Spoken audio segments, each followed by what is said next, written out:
ഞങ്ങൾ പറഞ്ഞത് എന്താണ്? കോടതിയുടെ നിരീക്ഷണത്തിൽ CBI അന്വേഷണം വേണമെന്ന്. അത് ഗവൺമെൻറ് തയ്യാറായില്ല. പക്ഷേ കോടതി ഇടപെട്ടു. കോടതിയുടെ നേരിട്ടുള്ള നിയന്ത്രണത്തിലും നിരീക്ഷണത്തിലും ഒരു അന്വേഷണം നടക്കുന്നത് ഞങ്ങളെന്തിനാണ് എതിർക്കുന്നത്? ഇപ്പോൾ സത്യം പുറത്തു വന്നില്ലേ?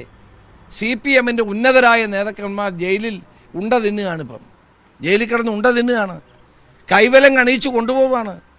CPMൻ്റെ നേതാക്കന്മാരാണിതെല്ലാം, ചെറിയ ആളുകളല്ല. അവരെ കൈവലങ്ങ് വെച്ച് പോലീസ് ഉണ്ട തീറ്റിക്കുകയാണ്.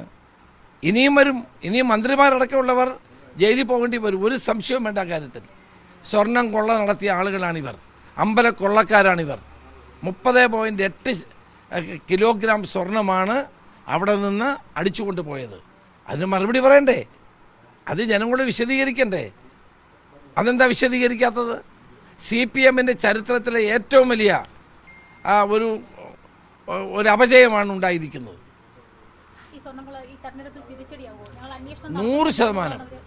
100% തിരിച്ചടിയാവും. CPMൻ്റെ നേതാക്കന്മാരെയാണ് അറസ്റ്റ് ചെയ്തിരിക്കുന്നത്. ഇനിയും മന്ത്രിമാരെ അറസ്റ്റ് ചെയ്യും. അറസ്റ്റ് ഒഴിവാക്കാൻ CPM പരമാവധി ശ്രമിച്ചല്ലോ, എല്ലാവർക്കും അറിയാതൊക്കെ. പക്ഷെ അതൊന്നും നടന്നില്ല. ഏതായാലും ഇതുകൊണ്ട് തീരുന്നില്ല. ഇത് മഞ്ഞുമലയുടെ ഒരു അറ്റം മാത്രമാണ്. ഇനിയും കൂടുതൽ ആളുകളെ, കൂടുതൽ മന്ത്രിമാരടക്കമുള്ളവരെ അറസ്റ്റ് ചെയ്യേണ്ടി വരും.